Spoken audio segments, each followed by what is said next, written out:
शैतानिर्रजीम बिस्मिल्लाहिर्रहमानिर्रहीम अल्लाहुम्मा सल्ली अला सय्यिदिना मौलाना मोहम्मद व अला आलि सय्यिदिना मौलाना मोहम्मद बारिक वसल्लम वसल्लम अलैहि। डियर व्यूअर्स, आज एक नई वीडियो के साथ हाजिर हूँ।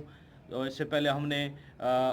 डॉक्टर अल्लामा मोहम्मद इकबाल और नज़रिया पाकिस्तान को पढ़ा। तो आज हम कायद आज़म और नज़रिया पाकिस्तान को पढ़ने जा रहे हैं। आगे बढ़ने से पहले आपसे रिक्वेस्ट है कि चैनल को सब्सक्राइब करें, लाइक करें और दूसरे लोगों के साथ शेयर भी करें और इससे खूब इस्तेफादा हासिल करें। देखें जी, आज हमने पढ़ना है कायद आज़म मोहम्मद अली जिन्ना, क्योंकि आप उनके बारे में जानते हैं कि वो बानी पाकिस्तान है। उन्होंने पाकिस्तान बनाया अपनी अनथक मेहनत और कोशिश की वजह से, अपने दोस्तों को साथ मिलाकर उन्होंने बहुत ज़्यादा कोशिश की और आखिरकार वो एक जुल्म का जो निज़ाम था उससे छुटकारा हासिल किया और अपने लिए आज़ादी हासिल की। तो उसके बारे में आज हम पढ़ने जा रहे हैं कि उनके सामने जो पाकिस्तान बनाने का जो नज़रिया था वो असल में क्या था, और वो जब पाकिस्तान बन भी गया तो उन्होंने किस तरीके से उसको चलाया। देखें जी, सबसे पहले कायद आज़म मोहम्मद अली जिन्ना के नज़रिया पाकिस्तान के मुताबिक बरसगीर पाक व हिंद के वो मुस्लिम अक्सरियती इलाके मसलन पंजाब, बंगाल, आसाम, सिंध, सरहद और बलूचिस्तान को मिलाकर पाकिस्तान बना दिया जाए जिसमें लोग इस्लाम के मुताबिक ज़िंदगी बसर कर सकें। कायद आज़म मोहम्मद अली जिन्ना के नज़दीक इस्लाम जो था दीन, वो बहुत अहमियत का हामिल था, क्योंकि वो मुसलमान थे और इस बात से बखूबी वाकिफ़ थे कि इस्लाम किस कदर प्यारा दीन है। तो वो चाहते थे कि हम इस्लाम के उसूलों के मुताबिक ज़िंदगी बसर कर सकें, लेकिन ये मुमकिन न था कि मुतहदा हिंदुस्तान के अंदर रहते हुए, जहाँ पे एक जुल्म का निज़ाम था, जहाँ पे लोग इस्लाम को पसंद नहीं करते थे, यहाँ पे लोग इस्लाम को मिटाने की कोशिश कर रहे थे कि हिंदू मत का गलबा हो, दूसरे मज़ाहब का गलबा हो, लेकिन इस्लाम यहाँ पे ना फैले। लेकिन इस्लाम तो फैलता चला जा रहा था। और फिर कायद आज़म मोहम्मद अली जिन्ना चाहते थे कि हम एक ऐसी जगह, ऐसा खित्ता ज़मीन हासिल करें जहाँ पे हम रह कर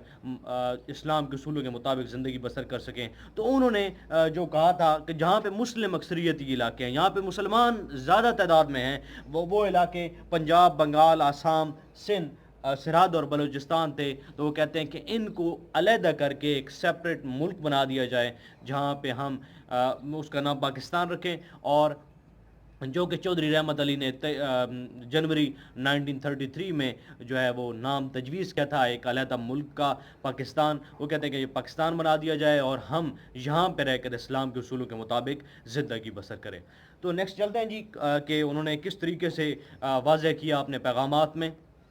तो सबसे पहले वो कुरान मजीद की फ़जीलत को बयान करते हैं, जिस तरह अल्लाह ताला कुरान में फरमाते हैं कि ला तफ़र्रक़ू, तफ़रक़े में नहीं पढ़ना। लेकिन इस्लाम जो कुरान मजीद की जो किताब है, अल्लाह ताला की आखिरी आसमानी किताब है जो हुज़ूर अकरम सल्लल्लाहु अलैहि वसल्लम पे नाजिल हुई, तो उसके साथ अगर हम जुड़े रहेंगे, सरकार ने फरमाया था कि मैं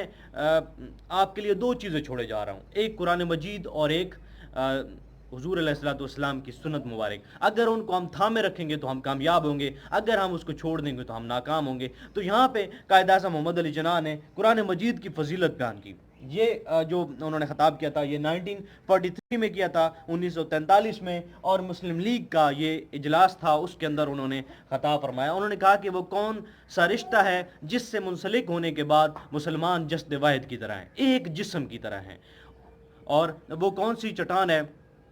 जिस पर इस मिलत की इमारत इस्तवार है, और वो कौन सा लंगर है जिसमें इस उम्मत की कश्ती को महफूज कर दिया गया। वो रिश्ता, वो चट्टान और वो लंगर कुरान मजीद है। तो यानी कुरान मजीद के साथ अगर हम जुड़े रहेंगे, ठीक है, तो इस्लाम जो है वो हमें जोड़े रखता है। कुरान मजीद को अगर हम पढ़ेंगे, क्योंकि हमारी रहनुमाई करने वाली किताब है, हमें ज़िंदगी के बारे में बताने वाली, तमाम कंप्लीट कोड ऑफ लाइफ है हमारे लिए, ठीक है, मुकम्मल ज़ाब्ता-ए-हयात है, ज़िंदगी के बारे में मुकम्मल आगाही फराहम करता है। तो ये जो है वो एक मुसलमानों को जोड़े रखता है। उसके बाद है जी, तलबा से ख़ताब किया उन्होंने 1944 में, ठीक है जी। तो तलबा से ख़ताब जब उन्होंने किया तो उसमें भी उन्होंने इस्लाम का जिक्र किया। उन्होंने कहा कि इस्लाम हमारे लिए मुकम्मल ज़ाब्ता-ए-हयात है, अगर हमने कामयाब होना है तो हमें इस्लाम को फॉलो करना होगा।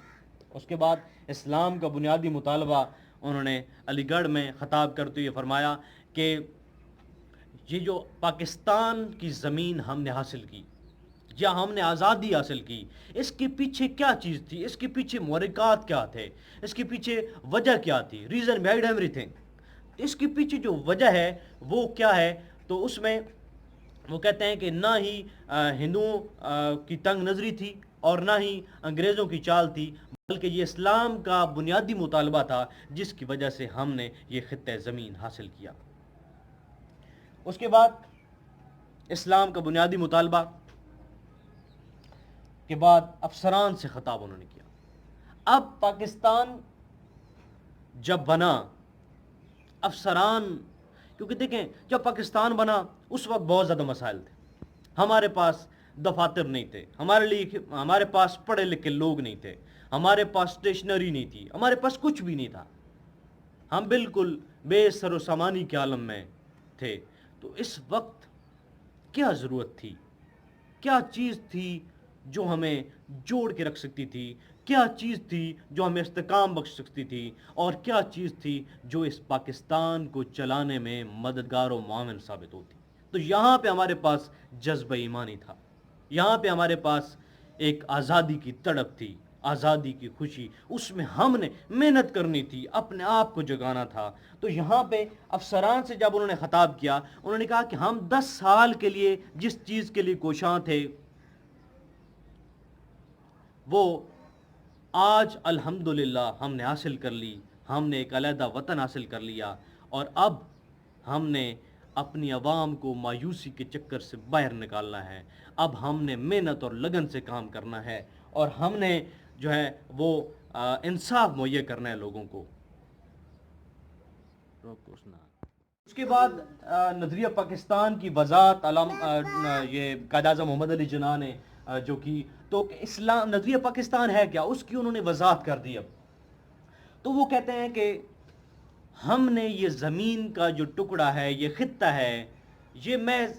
ایک خطہ حاصل کرنے کے، ایک ٹکڑا حاصل کرنے کے لیے ہم نے جدوجہد نہیں کی، ہمارے نزدیک یہ چیز نہیں تھی، بلکہ ہم یہ چاہتے تھے کہ یہاں پہ ہم ایک علیحدہ وطن حاصل کریں جس میں ہم اسلامی نظریات کے مطابق، اسلامی نظام کے مطابق ہم ایک ایسی اسلامی تجربہ گاہ حاصل کریں جہاں پہ ہم اسلام کے اصولوں کو آزما کے ہم اپنی زندگی بسر کر سکیں، ہم اسلامی اصولوں کو آزما سکیں۔ اس کے بعد اگلی چیز ہے ڈھاکہ کی عوام سے خطاب۔ اب پاکستان بن گیا تھا، اب پاکستان جب بن گیا، اب ضرورت کس چیز کی تھی؟ اب دیکھیں ایک بہت ہی عظیم لیڈر تھے، یہ اس بات کو بخوبی جانتے تھے کہ ہم نے اس ملک کو اب کس طریقے سے چلانا ہے، ہمارے اندر اگر اتحاد ہوگا، اتفاق ہوگا، ہم جڑے ہی ہوں گے تو ہم اس ملک کو چلا سکتے ہیں۔ تو یہاں پہ انہوں نے ڈھاکہ کی عوام سے 21 مارچ 1948 کو خطاب کرتے ہوئے انہوں نے فرمایا کہ ہمیں پنجابی، سندھی، بلوچی، پٹھان بن کے نہیں سوچنا، بلکہ ہمیں صرف اور صرف پاکستانی بن کے سوچنا ہے، اور پاکستانی بن کے ہمیں اپنی زندگی بسر کرنی ہے۔ اس میں کیا چیز رکھی ہے کہ ہم ایک دوسرے کے جو ہے وہ قوم وغیرہ، جس طریقے سے آپ دیکھیں پٹھان، پنجابی، سندھی، بلوچ، ان چیزوں میں کیا رکھا ہے، بلکہ ہم ایک پاکستانی قوم ہیں، ہمیں پاکستانی قوم ہو کے زندگی گزارنی ہے۔ اس کے بعد وہ اسٹیٹ بینک کا افتتاح کرتے، اسٹیٹ بینک کا افتتاح کرتے ہوئے قائد اعظم محمد علی جناح نے کیا فرمایا کہ 1 جولائی 1948 میں 1948 میں انہوں نے یہ خطاب کیا، اسٹیٹ بینک کا جب افتتاح کر رہے تھے، انہوں نے فرمایا کہ مغرب کا جو معاشی نظام ہے وہ بری طرح فیل ہو چکا، انہوں نے لوگوں کو انصاف مہیا نہیں کیا، انہوں نے عدل مہیا نہیں کیا، بلکہ صرف اور صرف وہ اپنا مفاد ڈھونڈ رہے ہیں، تو اس میں لوگوں کی فلاح کے لیے کام نہیں کیا گیا۔ تو ہم یہ جو سٹیپ اٹھا رہے ہیں، یہ اسٹیٹ بینک کا جو سٹیپ اٹھا رہے ہیں، تو اس میں ہم انشاءاللہ لوگوں کو انصاف مہیا کریں گے، معاشی نظام ہم اس بالکل صحیح کریں گے، عدل اور انصاف کا نظام قائم ہوگا، اور اسی چیز کیا ہمیں اسلام بھی درس دیتا ہے، انصاف ہونا چاہیے، عدل ہونا چاہیے، لوگوں کی فلاح و بہبود کے لیے کام ہونا چاہیے۔ تو یہ تھا جی قائد اعظم محمد علی جناح کا جو نظریہ پاکستان تھا، پاکستان سے پہلے ان کا جو نظریہ تھا، ٹھیک ہے جی۔ اس سے پہلے آپ دیکھیں کہ وہ بھی پہلے جو ہے وہ ہندو مسلم اتحاد کے حامی تھے، اکٹھا رہنا چاہتے تھے، لیکن بعد میں انہوں نے بھی دو قومی نظریہ پہ بات کی۔ تو جب علامہ محمد اقبال 1930 میں یہ خطبہ دیا اور ڈائریکشن دی اور ایک نظریہ دیا کہ ہمیں پاکستان بنانا ہے، تو قائد اعظم محمد علی جناح بھی دوبارہ سے 1935 میں جب آتے ہیں، از سر نو مسلم لیگ کو اکٹھا کرتے ہیں، تو اس کے بعد ان کا فل مشن ہوتا ہے کہ ہم نے پاکستان بنا کے رہنا ہے۔ تو 1940 میں قرارداد ہوتی ہے، قرارداد میں متفقہ طور پر یہ فیصلہ ہو جاتا ہے کہ ہم کسی بھی صورت کوئی بھی جو ہے وہ چیز نہیں قبول کریں گے، جب ہم صرف اور صرف یہ چاہتے ہیں کہ ہمیں علیحدہ کر دیا جائے تاکہ ہم اسلام کے مطابق زندگی گزار سکیں۔ اور پھر انہوں نے جس طریقے سے اس قرارداد کے بعد یہ 1943 سے شروع ہوئی ہے اور 1948 تک جو انہوں نے خطابات کیے وہ میں نے آپ سے شیئر کیے۔ امید ہے کہ آپ کو سمجھ آ گئی ہوگی۔ دیکھنے کا بہت بہت شکریہ، تھینک یو ویری مچ۔